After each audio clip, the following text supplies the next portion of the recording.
So we're at noon on Thursday, May 10th, 2012, opening our one and only bid for the auction of the fishing vessel Genius. From Jason Crosby with a cashier's check in the amount of $3,010. Okay. That is our one and only bid. The minimum bid was $3,000. This time I call the bid open and closed. Sold to Jason Crosby. Yay! Yay!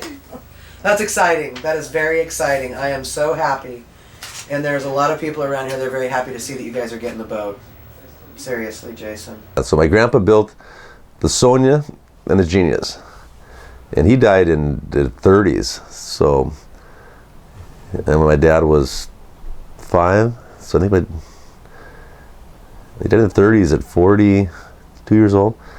So he built the Genius, built the Sonia. I'm thinking it was 1919. So he came from the old country and built the boats, and he went back to Croatia to get his wife, and they came back here, and then kept the Sonia, and then sold the Genius.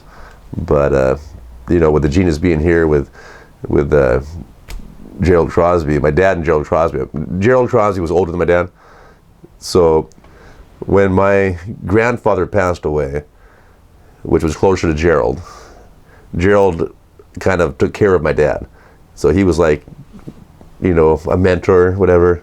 So Gerald was not the same age as my dad, but he looked after him. Neighbors, you know, we lived 3 houses away, so they did. And so Gerald was always kind of a role model, and my dad and Gerald were, I mean, close. Very, very, very close. And it was just, with my dad had the Sonia, they had the Genius, so it's still right there. Well, the Genius was changed a bunch too. The old houses were, you know, they brought my dad's house up on the Sonia up to the, they brought that house up and they brought that to my parents' house. So that was our playhouse when we were kids. Until Tony Janovich actually destroyed it. But that was the playhouse. So the Genius is actually one of the few that, I think the Genius and the Veteran. There's something about wood that it just needs a little TLC. Yeah. So the Veteran, everybody thought that was unsalvageable. Really? You know, it was a company boat for years and years and years, so it was never owned by an individual, so it never had the love. And look at it now. Oh, man. So, no, it's a big difference when somebody owns a boat, you know, they cares about it. Oh, that guy, yeah, that's cool.